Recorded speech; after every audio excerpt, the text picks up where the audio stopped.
கப்பம் தவிர்க்கும் கலியே துயிலழாய் செப்பமுடையாய் திரளுடையாய் செற்றார்க்கு வெப்பங்கொடுக்கும் விமலா துயிலழாய் செப்பென்ன மென்முலை செவ்வாய் சிறுமருங்குள் நப்பின்னை நங்காய் திருவே துயிலழாய் உக்கமும் தட்டொழியும் தந்துன்மணாளனை இப்போதே எம்மை நீராட்டேலோரெம்பாவாய். अहमात्मा देहोस्मि विष्णुशेषो अपरिग्रहः तमेव शरणं प्राप्तः तत्कैङ्कर्य चिकीर्षया अहमात्मा न देहोस्मि विष्णुशेषो अपरिग्रहः तमेव शरणं प्राप्तः తత్కైంకర్య చికీర్షయా. పరమాత్మ శ్రీమన్నారాయణుడు వాడి దాసుణ్ణి నేను, వాడి మీదే ఆధారపడి ఉన్నవాడిని. కాబట్టి నేను ఈ శరీరాన్ని కాదు జీవాత్మని అనే సత్యాన్ని గుర్తించాక వాడి యందు నేను ఇంకా ఏదీ చేయలేను కాబట్టి నువ్వే గతి అనే శరణాగతిని చేసి దాని తర్వాత బతికున్నంత కాలం వాడి కైంకర్యమే చేసుకుంటూ వాడి సేవే చేసుకుంటూ వాడికి నచ్చినట్టే నా జీవితాన్ని గడిపి నేను నా జీవితాన్ని ఆనందంగా కొనసాగిస్తాను అనే విషయం. 33 చాలా ఇక్కడ మహాలక్ష్మి అమ్మవారు, నిన్న మహాలక్ష్మి అమ్మవారు ఇంకా కృష్ణుడు ఇద్దరు ఒకే మంచంలో పడుకోనున్నారు, వాళ్ళిద్దరిని మేల్కొల్పడానికి వెళ్ళింది అని అనింది. ఈ పాసనంలోనూ వాళ్ళు ఇంకా జవాబు చెప్పకపోయేసరికి నిద్ర నుంచి లేపడానికని స్తుతి చేస్తారు. మహారాజా వాళ్ళందరికీ ఒక స్తుతి చేసి లేపుతారు. అలా కృష్ణుడిని ఎందుకు చెప్తారంటే, స్తుతి అంతా ఎందుకు చేస్తారంటే మహారాజాకి కూడా కొంతమంది కొన్ని రకాలుగా స్తుతి చేయాలి అని ఉంది. సూత, మాగధ, వంది అని 3 ఉంటారు స్తుతి చేసేవాళ్ళు. ఒక్కొక్క మహారాజా దగ్గర 3 విధమైన వాళ్ళు ఉండాలి. వాళ్ళు గానం అన్ని చేయాలి. సూతుడు అనేవాడు పురాణాల నుంచి, ధర్మశాస్త్రం నుంచి, వేదం నుంచి విషయాలన్నీ చెప్పి ధర్మం గుర్తు చేస్తాడు. నువ్వు లేస్తే కర్తవ్యం చాలా ఉంది అని నువ్వు చేయాలి. మహారాజాకి అప్పుడప్పుడు పాటలన్నీ పాడుతూ ఉంటారు. ఎందుకు పాడతారంటే ఇలా నువ్వు ఉండాలి అని. మాగధుడు అనేవాడు ఏం చేస్తాడంటే వాడు ఈ మహారాజా యొక్క వంశంలో పూర్వులు ఎటువంటి మహారాజులుగా ఉన్నారు, వాళ్ళెలా ధర్మాన్ని అనుష్ఠించారు, వాళ్ళ చరిత్ర అంతా గుర్తు చేస్తారు. చూసావా, నీ పూర్వులు ఇలా ఉన్నారు, నువ్వు కూడా ఇలా ఉండాలి అని వాళ్ళ కొత్తగా కీర్తించాలి. వంది అనేవాడు ఈ మహారాజా యొక్క వైభవం, నువ్వు ముందంతా ఇంత ధర్మం చేశావే, ఇవాళ నువ్వు సడన్గా మర్చిపోతే ఎలా అని 3కి 3 డ్యూటీస్ ఉండే. ఇది రామాయణంలో కూడా ఉంటుంది. దశరథ మహారాజాని నిద్ర నుంచి మేలుకొల్పడానికి 3 వచ్చి మేలుకొలుపుతున్నారు, అక్కడక్కడ వస్తుంది. అయితే విషయం ఏంటంటే గోదాదేవి కూడా 33 అమరర్కు మున్ చండ్రు అంటుంది. 33 దేవతలు ముఖ్యమైన వాళ్ళు అమరులు అంటారు. 8 వసూదేవతలు, 11 రుద్రదేవతలు, 12 ఆదిత్య దేవతలు, 2 అశ్విని దేవతలు, మొత్తం కలిపితే 33. ఇది వేదంలోనే ఉంది. అష్టావసవః ఏకాదశో రుద్రాః అనే మంత్రం వస్తుంది. 33 దేవతల్ని వీళ్ళ కింద ఒక్కొక్క కోటి దేవతలు, అంతే 30 కోటి దేవతలు అని అంటున్నాం మనం. 33 కోట్లు ఒక్కొక్కళ్ళ కింద మళ్ళీ 1 కోటి దేవతలు. కాబట్టి వాళ్ళందరికీ ముందు నాయకుడుగా ఉండేవాడు అని అర్థం. 33 అమరులు అంటే దేవతలు. మున్షండ్రు వీళ్ళందరికీ, ఈ దేవతలకి ఏదైనా కష్టం వచ్చిందనుకోండి ఎప్పుడు నారాయణుడి దగ్గర శరణాగతి చేస్తారు. ఎన్ని కథలైనా చూడండి, వేరే ఏ దేవత దగ్గర శరణాగతి చేయని ఒకే ఒక దేవుడు నారాయణుడే. అందరూ ఈయన శరణాగతి చేయాల్సిందే. ఎవరినైనా చూడండి, ఇంద్రుడిని అయినా చూడండి, బ్రహ్మ అయినా చూడండి, శివుడు కూడా శరణాగతి చేశాడు. భస్మాసురుడు అని ఒకడికి వరం ఇచ్చేసి పాపం ఆయన దేవతలందరూ శివుడి గురించే తపస్సు చేస్తారు. ఎందుకంటే శివుడిని గెలవడం చాలా ఈజీ, చాలా తొందరగా వరం ఇచ్చేస్తాడు, గెలుస్తాడు, మళ్ళీ ఇబ్బందిలో పడతాడు. మళ్ళీ ఎప్పుడు అవతారం అని ఒక విషయమే శ్రీమన్నారాయణ దగ్గరే ఉంది. ఆయనే కాపాడాలి అనే డ్యూటీ అందుకే ఆయనే పెట్టుకున్నాడు. సృష్టిలో కూడా మనకి సృష్టి అనే విషయాన్ని బ్రహ్మకిచ్చి సంహారం అనే విషయాన్ని శివుడికి ఇచ్చాక కూడా ఆ రక్షణం అనేది ఆయనే పెట్టుకున్నాడు. ఎందుకంటే ఒక మంత్రి అనేవాడు ఒక ప్రధానమంత్రి ఉన్నాడు.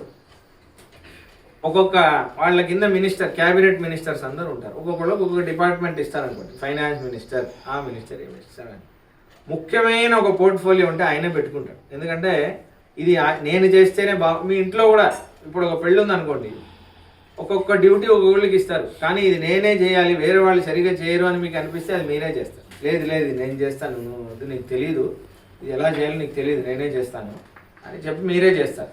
ముఖ్యంగా డబ్బులు, ఈ విషయాలన్నీ వేరే వాళ్ళకి ఇవ్వాలంటే కొంచెం ఆలోచిస్తారు. అలానే శ్రీమన్నారాయణుడు కూడా రక్షణం అనేది వేరే వాళ్ళకి ఇవ్వలేదు. ఎందుకంటే ఆయన చేసేంత బాగా రక్షణ చేయరు ఎవరు. ఎందుకంటే ఉదాహరణ చూడండి, భూభారం ఎక్కువగా ఉంది అంటే వాళ్ళు వెళ్ళి కాపాడొచ్చు కదా, ఇంద్రుడు కాపాడొచ్చు, వేరే దేవతలందరూ కాపాడొచ్చు కదా. అంతెందుకు ఒక ఏనుగు అరుస్తోంది, నేను వెళ్ళి కాపాడుతాను అని రావచ్చు కదా, రాదు. అప్పుడు ఆయనే రావాలి. అప్పుడు రక్షణం. ఎందుకంటే ఒక డ్రైనేజ్ ఉంది, డ్రైనేజ్లో ఒక పాప పడిపోయింది అనుకోండి, చిన్న పాప, అందరూ దిగరు, అయ్యో పాపం అని చెప్పి రోడ్లో అయ్యో పాపం అని చెప్పి వెళ్ళిపోతారు. అమ్మా నాన్న మాత్రమే దిగుతారు, నా పాప అని దిగుతారు. అలానే దేవతలకి భూలోకం అనేది ఒక డ్రైనేజ్ లాంటిది. ఎందుకంటే వాళ్ళ స్వర్గానికి ముందు ఇది ఒక నీచమైన లోకమే కదా. అందుకే మీరు చూశారనుకోండి, వాళ్ళు కాళ్ళు కింద పెట్టరు, కొంచెం పైనే ఉంటారు. మాట్లాడితే కూడా మీరు చూడండి, కావాలంటే పురాణాల్లో ఎప్పుడైనా చదివారనుకోండి, భూమిలో కాళ్ళు కూడా పెట్టరు. ఇక్కడ మనం ఎందుకు కాళ్ళు పెట్టడం, కానీ మనవాడు అవతారం చేస్తాడు. అదే విషయం. అతితో మానుషే లోకే జజ్ఞే విష్ణు సనాతన అని అంటున్నారు వాల్మీకి మహర్షి. రాముడి గురించి చెప్పాడు. సాక్షాత్ విష్ణువు కదైనా పరమపదంలో ఉండేవాడు కదా, ఈయన పోయి ఇక్కడ అవతారం చేస్తున్నాడే, రాముడిలా వస్తున్నాడే, ఎంత కృప అని అంటున్నాడు. అలానే 33 అమరర్కు మున్చెండ్రు, ముందు వెళ్ళి, వాళ్ళకి భయం అంటే ముందు వెళ్ళి నించుంటాడు. ముందు అంటే ఇంకోటి ఏంటంటే, వీళ్ళందరికీ సృష్టి కంటే ముందు శ్రీమన్నారాయణుడే ఉన్నాడు. ఏకోహవై నారాయణ ఆసీత్ అని వేదమే అంటుంది. కానీ ఆది సృష్టిలో నారాయణుడు ఒక్కడే ఉన్నాడు, వాడి నుంచే మిగతా దేవతలందరూ వచ్చారు అనే విషయం వేదమే అంటుంది. మనం ఏదో కొత్తగా చెప్పట్లేదు, వేదంలో ఉన్న విషయమే. అయితే అమరర్కు మున్చెండ్రు కప్పం తవిర్కుం కలియే. కప్పం అంటే భయం, పోగొట్టే కలియే అంటే ఒక అందంగా పోగొడతారు. ఇది అనాయాసంగా, కొంచెం కూడా బడలిక లేకుండా, ఏదో ఆట ఆడుతున్నాడా అన్నట్టు యుద్ధం చేస్తాడు. అసలు బడలికే ఉండకుండా చాలా సునాయాసంగా యుద్ధం చేస్తాడు అని ఉంది. చాలా అసలు కొంచెం కూడా బడలిక చెందకుండా ఒక స్టైల్ అంటారు కదా, అలా చేస్తాడు. ఇది వేదంలో ఉన్న విషయమే. సామవేదంలో ఒక మంత్రమే ఉంది, ప్రశయనాని శూరో అగ్రేరతానా గవ్యన్నేతి హర్షతే అని సామవేదంలో ఒక మంత్రం.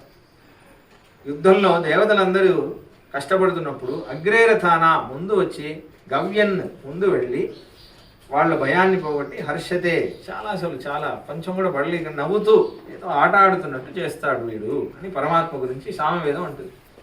వేదమనైతుక్కం విత్ అంటున్నారు కదా, తిరుపావైనది వేదం అనే అన్నిటికీ విత్తనం లాంటిది. అయితే కలియే తూయిలడా, నిద్ర నుంచి ఎవరాదా, శప్పముడయాయ్ తిరలుడయాయ్. శప్పం అంటే ఎంతో దయ కలిగిన వాడా, తిరలుడయా ఎంతో సామర్థ్యం కలిగిన వాడా. దయ ఉండాలి, సామర్థ్యం ఉండాలి, శక్తి ఉండాలి. ఒకడికి బాగా శక్తి ఉంది కానీ దయ లేదనుకోండి, ఒక డాక్టర్ ఉన్నాడు, వాడికి ఏ రోగమైనా పోగొట్టే ఒక శక్తి ఉందనుకోండి కానీ దయ లేదు, వాడు మందుని ఇవ్వడు.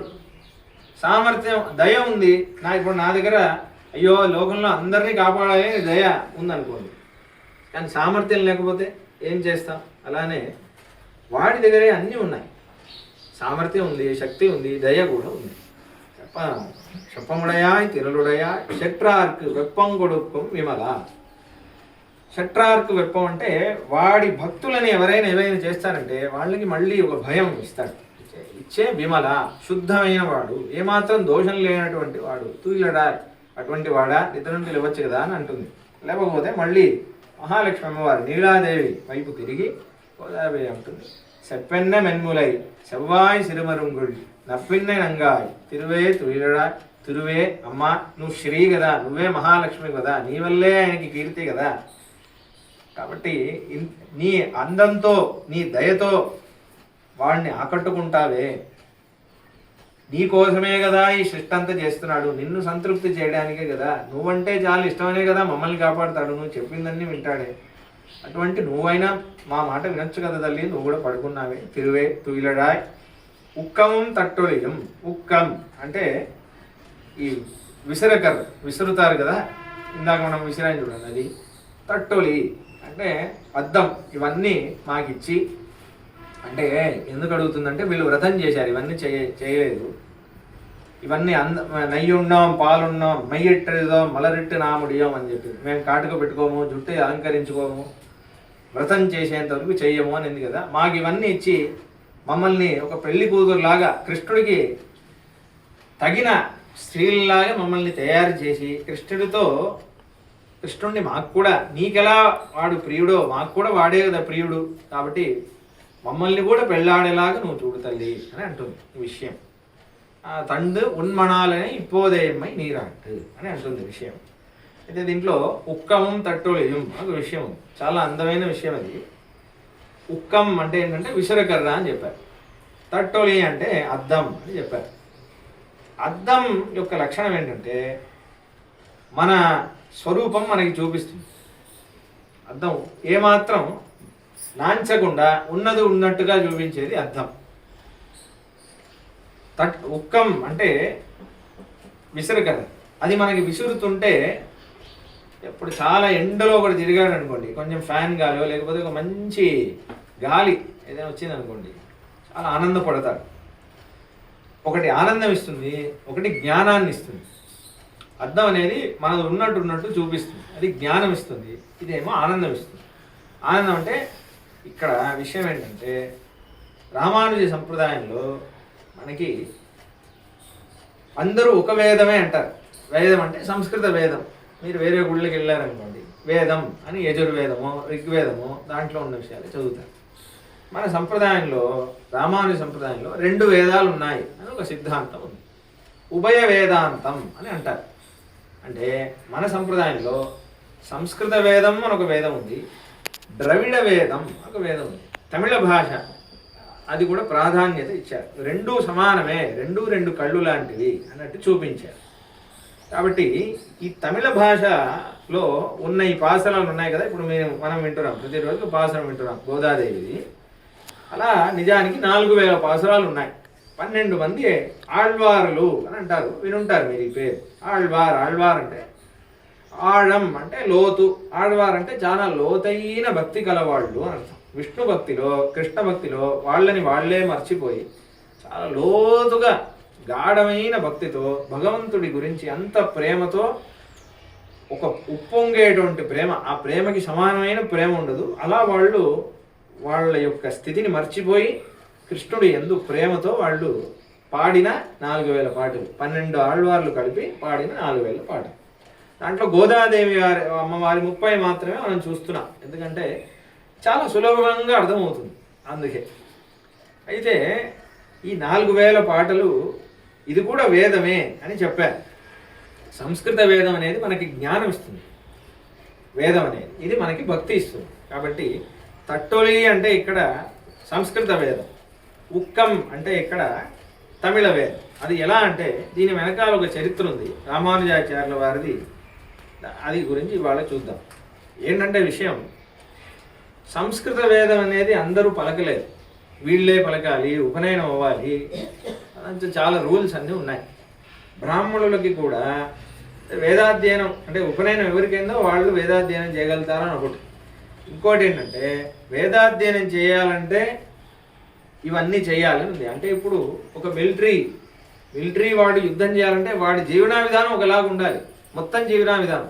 జస్ట్ నేను యుద్ధం అయినప్పుడు యుద్ధం చేస్తానని రోజంతా ఒకలాగా ఉంటే కుదరదు. వాడికని ఒక సపరేట్ లైఫ్ స్టైల్. అలానే వేదం చదివే వాడికని ఒక సపరేట్ లైఫ్ స్టైల్. అది ఒక కాలేజీలో వెళ్ళి చదివే కోర్సు లాంటిది కాదు. వేద జ్ఞానం శాశ్వతంగా నించోవాలంటే వేద జ్ఞానం రావాలంటే సంధ్యావందనం చేయాలి, వేద జ్ఞానం రావాలంటే డైలీ హోమం చేయాలి, వేద జ్ఞానం రావాలంటే డైలీ వేద పారాయణం చేయాలి, ఇట్లాంటివే తినాలి, ఇలానే ఉండాలి. ఇలా నిష్టగా ఉండాలి అని రూల్స్ అన్నీ ఉన్నాయి. అందుకే వాళ్ళ జీవన విధానం ఒకలాగా ఉంటుంది. దాంట్లో కూడా వేదం చదవాలంటే ఫలానా కాలంలో చదవకూడదు అని కొన్ని రూల్స్ అన్నీ ఉన్నాయి. అష్టమి రోజు చదవకూడదు, పౌర్ణమి రోజు చదవకూడదు, అమావాస్య రోజు చదవకూడదు, దక్షిణాయనంలో వేదం అధ్యయనం చేయకూడదు, ఉత్తరాయణంలోనే చేయాలి, దక్షిణాయనంలో చేయాలంటే దానికి ప్రాయశ్చిత్తం చేయాలి. ఇలా ఎన్నో రూల్స్ ఉన్నాయి. సాయంకాలం సంధ్యావేళలో వేదాధ్యయనం చేయకూడదు, సాయంకాలంలో సంధ్యావందనమే చేయాలి, వేదాధ్యయనం చేస్తే ఆయువు క్షీణం అవుతుంది. ఇలా ఎన్నో విషయాలు ఉన్నాయి. మరి వీళ్ళు మాత్రమే చదవాలి, సపరేట్ ఈ కేటగిరీ మాత్రమే వీళ్ళకే అధికారం ఉంది అనేసి అనుకోండి, మిగతా వాళ్ళు ఎక్కడ ఉద్ధరింపబడతారు? కాబట్టి శ్రీమన్నారాయణుడు అందుకే ఆలోచించి ఒక సులభమైన భాష ఒకటి ఇవ్వాలి అని చెప్పి తమిళ భాష ఒక భాషని సృష్టిస్తున్నాడు అని పురాణంలో ఉంది. స్కంద పురాణంలో ఈయన తమిళనాయుడు కాబట్టి ఏదో ఈయన కట్టు కదా అల్లేస్తున్నాడు అని అనుకోవద్దు. పురాణంలో ఉన్న విషయమే, స్కంద పురాణంలో ఉన్న విషయమే ఇది. అగస్త్య మహర్షికి శివుడు ఈ భాషని ఉపదేశం చేస్తున్నాడు అని ఉంది. కాబట్టి అందుకే అగస్త్య భాష అని పేరు దీనికి. ఈ భాషకి తమిళ్ మాముని అని పేరు, అగస్త్య ముని. ఇది ఆళ్వార్ భాషలోనే వస్తుంది. తమిళ్ మాముని కొడుత వరవిల్ వాంగి అని అంటారు. అగస్త్య మహర్షి ఒక బాణం ఇస్తే ఆ బాణం రాముడు తీసుకున్నాడు అని వస్తుంది. తమిళ భాషనిచ్చింది, సంస్కృత భాషనిచ్చింది పాణిని మహర్షి, తమిళ భాషనిచ్చింది అగస్త్య మహర్షి. అందుకే దీన్ని అగస్త్య భాష అని అంటారు. అయితే ఈ భాషలో ఇది చాలా ఒక సులభమైన భాష, అందుకే దీన్ని ప్రచారం చేశారు రామానుజాచార్యులు. ఎలా అంటే వేరే అన్ని భాషల్లో, భారతీయ భాషల్లో ఒత్తు అక్షరాలు ఉంటాయి. ప, భ, బ, భ, కడుపు నుంచి వచ్చేవి కొన్ని, నోటి నుంచి వచ్చేవి కొన్ని, గొంతు నుంచి వచ్చేవి కొన్ని, హృదయం నుంచి వచ్చేవి కొన్ని, పళ్ళ నుంచి వచ్చేవి కొన్ని అని ఇలా ఉన్నాయి. తత్త దద్ద అంటే నాలుగు నుంచి వస్తాయి, పప్ప పప్ప అంటే పెదవుల నుంచి వస్తాయి, భ అనేది కొన్ని కడుపు నుంచి వస్తాయి. ఇవన్నీ సంస్కృత అక్షరాలు. అచ్చులు హల్లులు ఇవన్నీ సంస్కృతం నుంచి వచ్చింది కాబట్టి సంస్కృత శైలిలోనే ఉంటుంది. కానీ అందరూ ఒత్తులు పలకలేరు కదా కలియుగంలో. అందరూ సరైన ఆహారం ఉండదు, సామాన్యమైన జనం అందరూ సామాన్యమైన వాళ్ళకి ఒత్తులు పలకడం రాదు. ఇప్పుడు కూడా ఒత్తులు పలకడం రాదు పాపం. అయితే అందుకే ఈ తమిళ భాషలో ఒత్తు అక్షరాలే ఉండవు, అక్షరాలే సగమే ఉంటాయి. మీరు తెలుగు హిందీ అక్షరాలు చూశారనుకోండి, దాంట్లో హాఫ్ అక్షరాలే తమిళంలో ఉంటాయి, అసలు ఒత్తు అక్షరాలు ఉండవు. ఇంకో విషయం ఏంటంటే పా కాకి గాకి ఒకే అక్షరం, టాకి డాకి ఒకే అక్షరం, తాకి దాకి ఒకే అక్షరం, పాకి బాకి ఒకే అక్షరం, కచ్చట తబ గజడ దబ ఒకే అక్షరం. కా చోట గా అన్న దోషం లేదు, టా చోట డా అన్న దోషం లేదు. అలా ఒక భాష సృష్టిస్తున్నారు. ఎందుకంటే ఇలాంటి తప్పులన్నీ పలుకుతారు కదా, పలికినా పర్వాలేదు, ఆ భాషలో అది ఓకే కదా, ఆ భాషలో వ్యాలిడ్. ఇప్పుడు కలియుగంలో నామ సంకీర్తనమే ప్రధానం అన్నారు కదా, నామ సంకీర్తన చేయాలంటే ముందు ఉచ్చారణ రావాలి కదా. ఉచ్చారణ సరిగ్గా లేకపోతే ఇలా మళ్ళీ ఉచ్చారణ సరిగ్గా చేయలేదనుకోండి, సంస్కృతం రూల్స్ అన్నీ తీసుకొచ్చారనుకోండి, మళ్ళీ పాపం వస్తుంది కదా. ఉచ్చారణ సరిగ్గా చేయలేదు, ఏదో పలికేశాడు, పాపం వస్తుంది. వద అంటే పలుకు అని అర్థం, వధ అంటే చంపు అని అర్థం. ఇలా అయిపోయిందంటే కష్టం. అందుకే ఈ తమిళ భాషలో ఏంటంటే చాలా సులభమైన రూల్స్ అన్నీ తీసుకొచ్చారు శ్రీమన్నారాయణుడు. ఎందుకు తీసుకొచ్చాడంటే ఇక్కడ నామ సంకీర్తనం చేయాలంటే ఈ భాషలో తప్పు లేదు.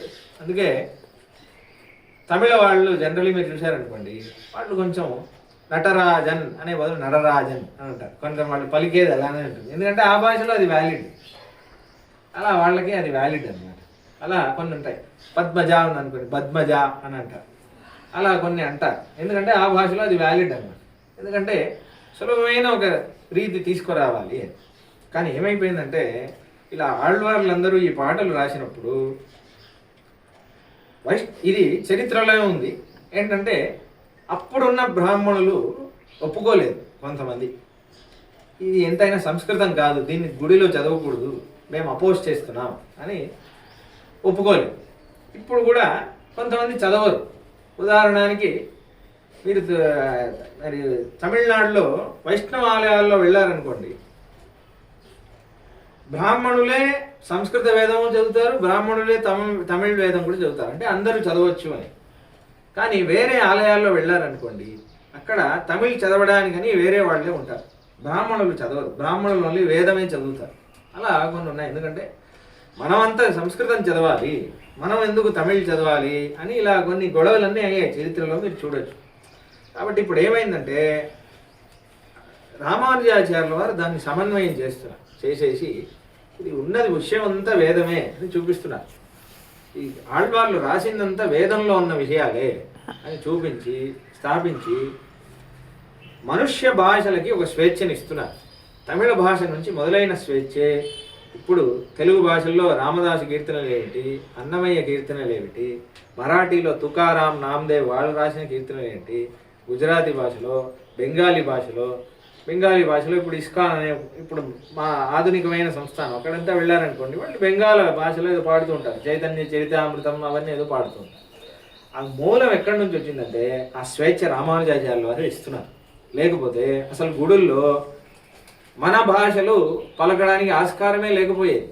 ఆ స్వేచ్ఛని రామానుజాచార్యుల వారు ఇచ్చి మీరు ఏ భాషనైనా పాడండి, భగవంతుడు వింటాడు, భగవంతుడు మిమ్మల్ని కరుణిస్తాడు, ఫలాని వాళ్ళే పాడొచ్చు అనే ఒక పట్టింపు వాడికి లేదు. ఎవరైనా సరే, భక్తి ఉన్న వాళ్ళు ఎవరైనా సరే, వేదం చదువుకున్న బ్రాహ్మణుడికి హరిభక్తి లేకపోతే వాడు వేరే ఎక్కడ పుట్టిన వాడైనా సరే వాడికి హరిభక్తి ఉంటే వీడు వాడిని మొక్కవలసిందే.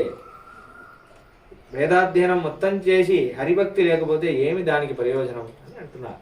అలా ప్రామాణికంగా ఏదో నోటి మాట చెప్పడం కాదు. తద్వాక్ విసర్గో అన్న శ్లోకం ఉంది భాగవతంలో. అక్కడంతా ఏమంటున్నారంటే యస్మిన్ ప్రతి శ్లోకం అబద్ధవత్యపి అంటున్నారు. ప్రతి శ్లోకంలో ఎవరైనా హరిభక్తి చేయడానికి వాళ్ళు చెప్పే మాటలో ఏదైనా దోషాలున్నా, ఏ భాషలో పలికినా, ఎలా ఉన్నా సరే, కానీ వాళ్ళు పలికేది శ్రీమన్నారాయణుడి వైభవం, వాడి నామాల్ని పలుకుతున్నారా, నామాన్యనంతస్య అని యశోంకితాని యత్ అని వస్తుంది. అయితే గాయంతి శృణ్వంతి గృణంతి సాధవ అని వస్తుంది. అయితే మహర్షులందరూ ఏం చేస్తున్నారంట, వాళ్ళ కాళ్ళని వెళ్ళి మొక్కుతున్నారంట. అయ్యో మీరు కృష్ణుడి గురించి పాడుతున్నారా, మీరు ఏ భాషలో అయినా పాడండి, మీరు కృష్ణుడి వైభవం పాడుతున్నారు కదా, మీరు పాడండి మేము వింటాం, మాకు కూడా నేర్పేరా అని అడుగుతున్నారు మహర్షులందరూ అని నారద మహర్షి అంటున్నారు భాగవతం. కాబట్టి మీరు ఏ భాషలో అయినా పాడండి అనే స్వేచ్ఛని రామానుజాచార్యుల వారు తీసుకొచ్చారు. అది లేకపోతే ఏమైపోయేదంటే మనలాంటి వాళ్ళు జీవనమే అయ్యేవాళ్ళం కాదు. ఇప్పుడు అందుకే మనం ఏదో మనకి తెలిసిన భాషలో మనం పాడగలుగుతున్నాం, లేకపోతే మనకి హరినామం మన వరకు వచ్చేదే కాదు. కాబట్టి సంస్కృత వేదాన్ని తమిళ వేదాన్ని కలుపుతున్నారు. అందుకే మన సంప్రదాయంలో ఉభయ వేదాంతం అని అంటారు. రెండూ అధ్యయనం చేయాలి. ఆళ్వార్ల పాసురాలు 4000 పాసురాలు చదవాలి, సంస్కృత వేదము చదవాలి. ఇంకో విషయం ఏంటంటే చాలా అద్భుతమైన విషయం, ఈ వేదంలో ఉన్న విషయమే ఈ పాసురాలు చదివితేనే అర్థమవుతుంది. ఎందుకంటే వేదం అనేది సంస్కృతం కదా, దాని గురించి దాంట్లో ఉన్నవి చదివితే జ్ఞానం వస్తుందేమో, కానీ భక్తి రావాలంటే కష్టమే. వేదం చదివి భక్తి రావడం అనేది కష్టం. కానీ ఈ తమిళ ఈ పాటలన్నీ విన్నారనుకోండి, ఆళ్వార్ పాసురాలన్నీ విన్నారనుకోండి, హృదయాన్ని ఏదో పిండేసి మన కళ్ళను నీళ్లు తెచ్చిపెట్టేస్తాయి. అటువంటి ఈరత్ తమిళ్ అని అంటారు. ఆ తమిళ భాషలోనే ఒక తడి ఉంది అని అంటారు.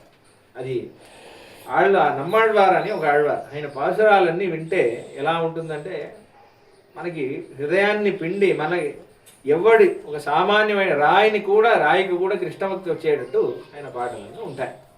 అలానే అందుకే శ్రీరంగంలో కానీ తిరుమలలో కానీ అదే వింటాడు, అది వినడమే ఆయనకి ఇష్టం.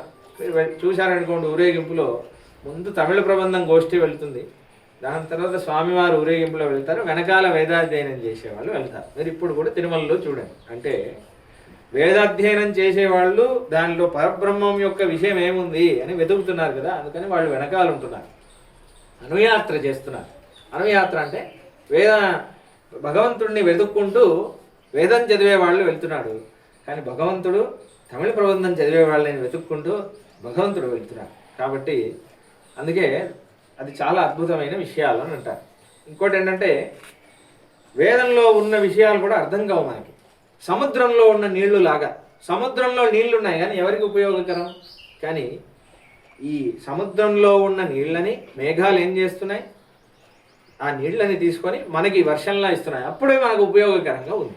అలానే ఇది వేదాంతేశిక స్వామి అంటున్నారు, మేఘంగళ్ సముద్ర జలத்தை వాంగి సర్వోపజీవ్యమాన మഴజలమాకి ఉమిళుమా పోలే అని అంటున్నారు. ఆళ్వార్ల గురించి అనేటప్పుడు వేదం అనేది సముద్రం, ఆ సముద్రంలో ఉన్న నీళ్ళని మేఘం ఎలా మనకి వర్షంలా కురిపించి అప్పుడే మనకు ఉపయోగకరంగా చేస్తుందో, ఈ వేదంలో ఉన్న విషయాల్ని ఆళ్వార్లు అనే మేఘములు ఆ వేదంలో ఉన్న నీళ్ళని తీసుకొని మనకి ప్రబంధం అనే నీళ్ళని ఇస్తున్నారు, అప్పుడే మనకి భక్తి వస్తుంది, లేకపోతే మన వల్ల రావట్లేదు అంటున్నారు. ఇప్పుడు చూడండి, గోదాదేవి 30 రోజుల్లో మనకి ఎంత సులభంగా కృష్ణభక్తి ఇచ్చేస్తుంది. ఇదే కృష్ణభక్తి వేదాధ్యయనం చేసేవాడికి రావాలంటే కొంచెం కష్టమే. అందుకని దాన్ని తిరస్కరించాలి, ఇది ఎక్కువ అని కాదు, రెండు కళ్ళులాగా. అది నియమం, అది చదవాల్సిందే. కానీ దాంతోపాటు ఇది చదివితేనే అది అర్థం అవుతుంది. అందుకని రెండూ ఒకటే. అందుకే ద్వయ వేదాంతం అనలేదు, ఉభయ వేదాంతం. ఉభయం అంటే కవలలో అని అర్థం. రెండు కావాలి అది. అందుకే దీనివల్ల జ్ఞానం వస్తుంది, దానివల్ల మనకి ఇది వస్తుంది. అందుకే ఏమన్నారు, ఇది పురాణంలో ఉన్న విషయమే. పద్మ పురాణంలో ఉత్పన్న ద్రవిడే భక్తి అని ఒక శ్లోకం ఉంది. కలియుగంలో ద్రవిడ దేశంలోనే కృష్ణ భక్తి ఉత్పాదం అవుతుంది. వృద్ధిం కర్ణాటకే గత, దాని తర్వాత కర్ణాటక దేశంలో ప్రవహిస్తుంది కృష్ణ భక్తి. క్వచిత్ మహారాష్ట్రే గుర్జరే జీర్ణతాం గత అని శ్లోకం ఉంది పురాణం. అందుకే మరి చూశారనుకోండి, కృష్ణ భక్తి కలియుగంలో మొదలైంది ఆళ్వార్ల దగ్గరే.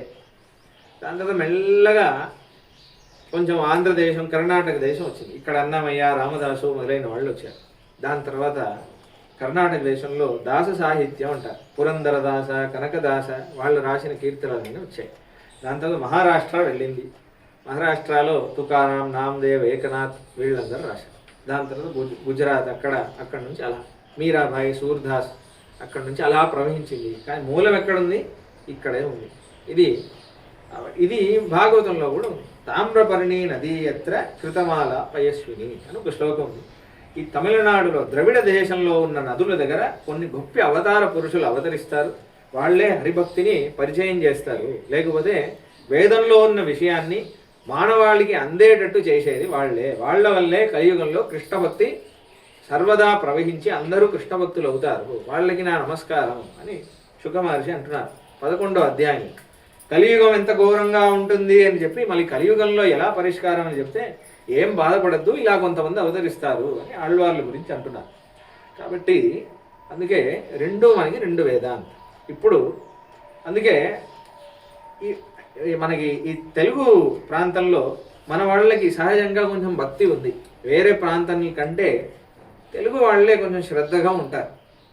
అది అందరూ చెప్పే విషయం, ఇది అక్షర సత్యమైన విషయం. ఇక్కడే రామభక్తి ఉంటుంది, ఇక్కడే అన్ని వినాలని ఒక ఆసక్తి ఉంటుంది. ఇక్కడే ఏ భాష అయినా సరే అది భక్తితో కూడిన అయితే దాన్ని ఆదరించాలి అని ఒక జ్ఞానం అందరికీ ఉంటుంది. ఉదాహరణకి మీకు అర్థమయ్యే ఉదాహరణ చెప్పాలంటే, ఇప్పుడు సాయిబాబా ఆరతి అని ఒకటి చేస్తున్నారు, మొత్తం మరాఠీ భాషలోనే ఉంది కదా. మరాఠీ వాళ్ళకంటే ఎక్కువ పాడేది మన వీళ్ళే, ఇప్పుడు తెలుగు వాళ్ళే. అయ్యప్ప ఒకటి వెళ్ళండి, మొత్తం మలయాళంలో ఉంటుంది, లేకపోతే తమిళ భాషలో ఉంటుంది, కానీ అన్ని పాడేది తెలుగు వాళ్ళే. ఎక్కడ చూసినా తెలుగు వాళ్ళే ఉంటారు. అందుకే దీన్ని కూడా అంటే ఈ ప్రబంధం అంతా మీకు నేర్పించాలి అని నాకు ఉంటుంది. సమయం సరిపోవట్లేదు. ఎప్పుడో చూసి మీకు అన్ని కొంచెం చిన్న చిన్న విషయాలను నేర్పించాలి. ఈ తెజపావి కానీ అంటే ప్రతిరోజు. లేకపోతే మీకు ఏమనిపిస్తుంది అంటే వీళ్ళేదో లోపల చెప్పుకుంటున్నారు, మనకి తీర్థం చటానికి మాత్రం ఇస్తున్నారు అని అనిపిస్తుంది. అందరూ చెప్పవచ్చు, ఎందుకంటే ఇది వేదం మనం అందరం చెప్పలేం కాబట్టి ఇవన్నీ అందరూ చెప్పవచ్చు. అందుకే రాస్తున్నారు. చెప్పాను కదా, తమిళ భాషనే కృప వల్లే వచ్చింది. కాబట్టి ఇదేదో వేరే భాషలాగా చూడకూడదు. తమిళ భాష అనేది భక్తిని, కృష్ణ భక్తిని ఇవ్వడానికే వచ్చిన ఒక భాష. కాబట్టి అందుకే మన సంప్రదాయంలో రెండిటిని ఇది చేస్తున్నారు. కాబట్టి అందుకే మన సంప్రదాయంలో దీంతో పాటు అది కూడా నేర్చుకోవాలని చెప్తారు. భగవద్గీత మీరు అందుకే రామానుజాచార్యుల వారి శ్రీభాష్యం ఇవన్నీ చూశారనుకోండి, వేరే వాళ్ళు రాసిన భాష్యానికి రామానుజ భాష్యానికి ఎందుకు ఇంత భక్తి ఉంది అని ఎందుకు పదే చెప్తున్నా ఉంటే, వాళ్ళ దగ్గర ఆళ్వార్ పాసనం లేదు. ఆళ్వార్ పాసనం లేదు కాబట్టి వాళ్ళు సరిగ్గా రాయలేదు, వాళ్ళంత భక్తితో రాయలేదు.